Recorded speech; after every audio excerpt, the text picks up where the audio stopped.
Selamat malam, shalom bagi kita semua. Salam sejahtera bagi kita para penonton setia program channel multimedia GKI Fata Melanu, dimanapun berada. Izinkan kami memperkenalkan diri. Nama saya Penatua Yanpit Emisir Esos. Saat ini kami dipercayakan untuk ada dalam program Renungan Fata Melanu. Untuk itu saya mengajak kita semua untuk tenangkan hati dan pikiran kita, untuk sama-sama mendengarkan renungan Efata. Oleh karena itu, saya mengajak kita untuk ada dalam doa pembukaan dan doa pembacaan Alkitab. Untuk itu, mari kita berdoa. Bapa di sorga, di hadapan Tuhan, di bawah kolong langit yang terbuka ini, di saat malam hari ini, kami dijumpa dengan tim multimedia Efata Melanu hari ini. Hamba persiapkan diri untuk dapat melayani, membaca firman dan sekaligus ada renungan singkat yang hamba akan bawakan.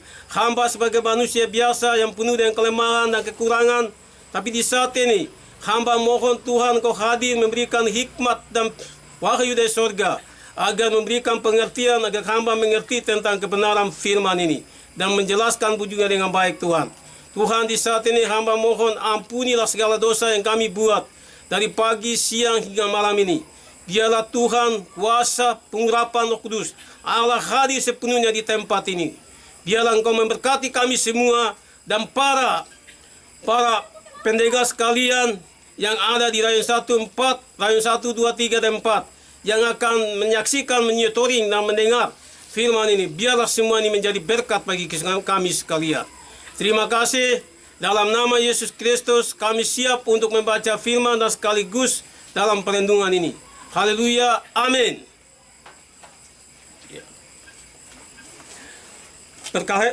Judul Perkelahian Daud dengan Goliat.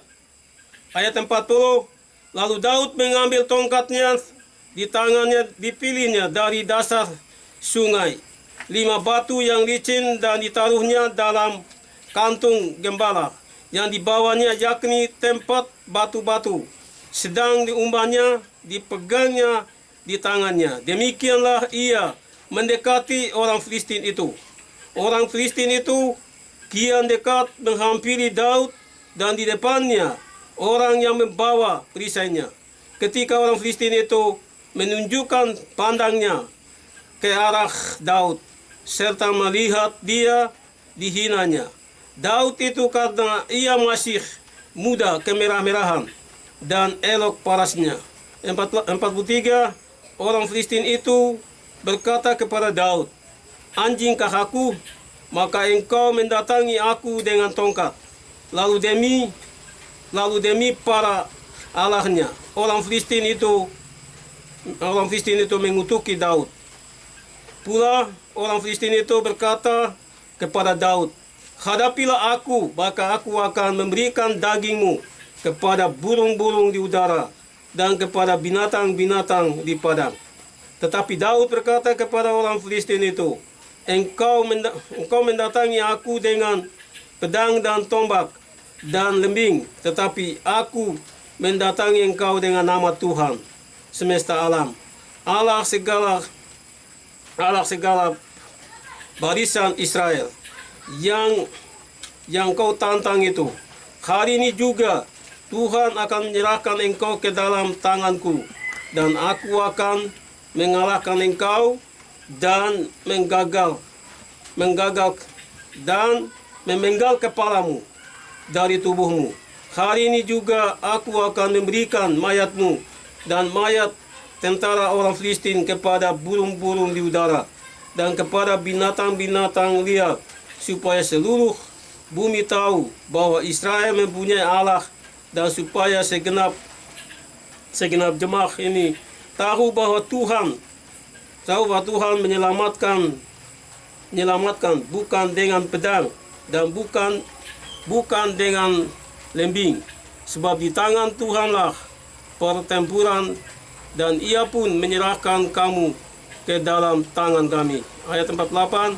Ketika orang Filistin itu bergerak maju untuk menemui Daud, maka segeralah Daud berlari ke barisan musuh untuk menemui orang Filistin itu.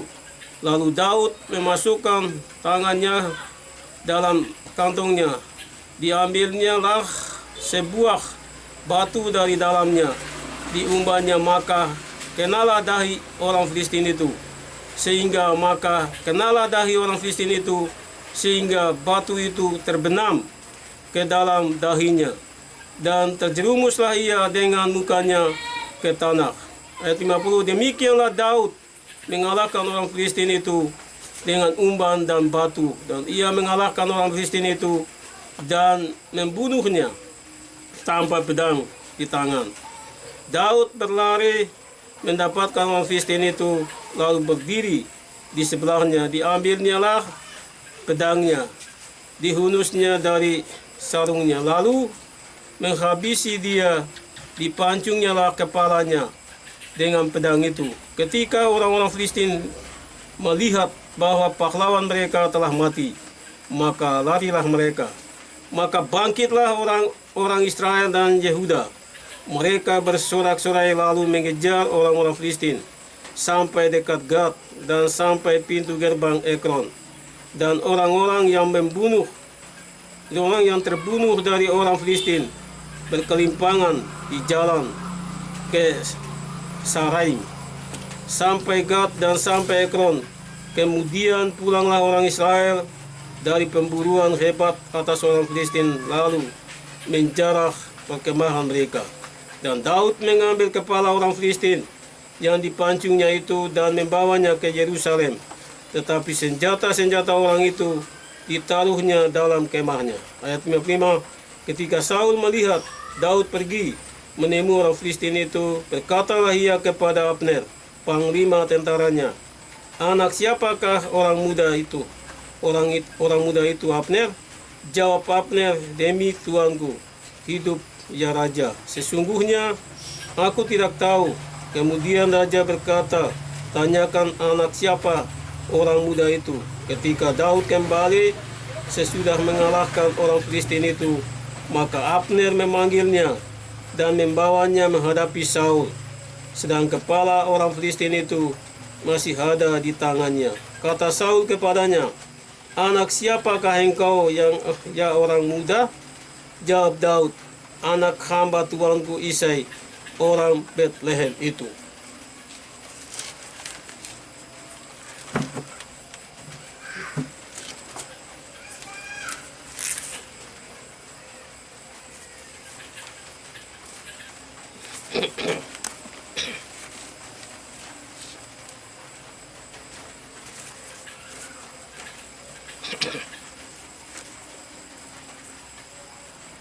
Bapak Ibu sekalian, warga jemaat Efata yang setia monitoring renungan kami pada kesempatan sore hari ini. Adapun tema yang kami angkat, tema sentral adalah andalkan Tuhan. Tapi secara khusus tema yang kami siapkan, tema sepele tetapi mematikan. Bapak Ibu saudara sekalian yang Tuhan Yesus Kristus kasihi, dalam pertarungan Daud dan Goliat, ungkapan spontan tidak mungkin muncul dari setiap mulut para tentara Filistin ketika melihat Daud yang muda.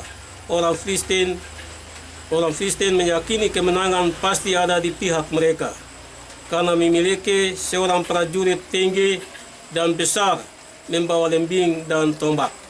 Ayat 41, 2, 3, dan 4, dan berbaju perang.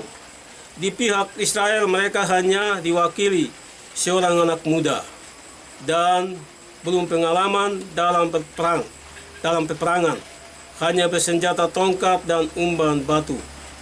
Dan karena itulah Goliat menghina Daud.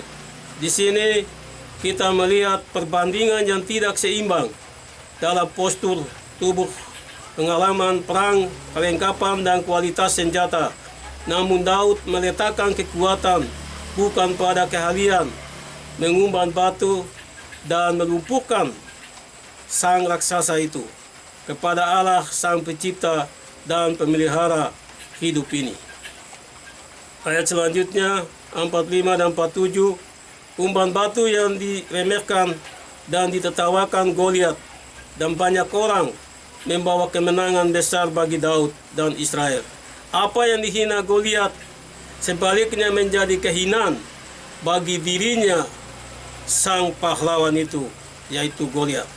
Sehingga ini menegaskan bahwa Allah Sang Maha Kuasa telah menyatakan kebesarannya melalui hal-hal kecil yang dianggap sepele oleh banyak orang.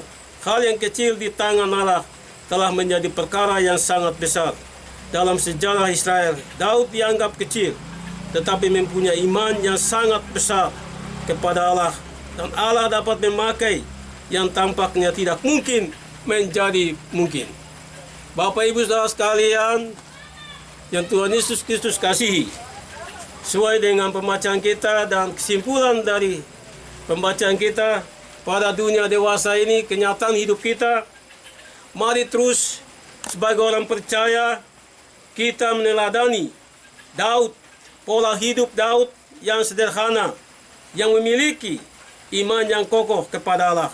Kita harus mengikuti pola dan kerja cara hidup Daud, supaya kita berani menghadapi masalah apapun yang kita hadapi di tengah-tengah keluarga, di lingkungan dimanapun. Jikalau kita andalkan Tuhan, pasti kita akan bersama Tuhan, kita akan melakukan perkara-perkara besar yang menurut manusia, pandangan manusia, bahwa semua tidak jadi, tapi menurut kehendak Tuhan. Karena kita berhasil, berarti kita bersama, kita andalkan Tuhan. Oleh karena itu, terkait dengan ayat ini, walaupun iman itu sekecil biji sesawi, tapi dia bisa dapat memindahkan gunung itu ke tempat lain. Begitupun hari ini juga, kita selaku jemaat, sebagai hamba-hamba Tuhan, mari terus kita sikapi atas kehendak ini. Mari terus kita berjuang, kita terus jalan, kita melakukan apa yang merupakan kehendak Tuhan. Pasti kita akan menang bersama Tuhan, dan kita akan mencapai berkat Tuhan sampai baik di bumi dan di akhirat. Demikianlah kebenaran firman Tuhan yang singkat ini. Bapak Ibu sekalian, Tuhan dapat memberkati kita semua. Haleluya, amin. Mari kita berdoa. Tuhan Allah Bapa di sorga, di hadapan-Mu kami naikkan puji, syukur, dan terima kasih ke hadapan hadirat-Mu atas kebaikan Tuhan yang sangat sempurna. Di hari ini, Tuhan telah datangkan media multimedia dari Jemaat Efata yang hadir bersama kami, dan kami sudah merenungkan firman Tuhan yang singkat ini. Kami sebagai manusia biasa, kami tidak mampu, tidak sanggup untuk melaksanakan firman itu di dalam kehidupan kami yang nyata. Kami percaya bahwa kami bersama Tuhan, kami akan melakukan perkara-perkara yang ajaib. Walaupun berat sekalipun, tapi kami mengandalkan Tuhan, kami libatkan Tuhan, berperan bersama kami melakukan hal-hal yang indah, yang menurut pandangan manusia sangat susah dan sukar dan sulit.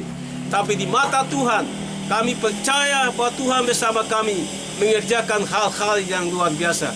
Terima kasih Tuhan, Engkau memberkati multimedia, paskataris yang hadir bersama kedua awak yang hadir ini. Tuhan, Engkau memberkati mereka dalam pekerjaan kehidupan karirnya. Adik kekasih kami Sasabone ini, Tuhan Engkau memberkati dia, berikan semangat, terus dia akan melakukan ini, dan program ini dapat mempersatukan kami dan semua jemaat yang ada di mana-mana. Mereka akan monitor dan menikmati berkat yang kami sementara kami nikmati ini. Terima kasih Tuhan. Di saat ini kami mengakhiri pertemuan ini hanya di dalam nama Tuhan kami Yesus Kristus. Kami berdoa dan kami mohon berkat dari-Mu. Anugerah Tuhan kami Yesus Kristus, pengasihan Allah kiranya dapat menyertai dan memberkati kami mulai dari saat ini terus kekal sampai selama-lamanya. Amin. Terima kasih buat tim multimedia GKI Efata yang telah meliputi program Renungan Efata. Semoga diberkati selalu, dan jangan lupa subscribe channel Media Efata, like channel Media Efata, dan komen channel Media Efata. Kiranya Tuhan Yesus memberkati kita semua. Shalom.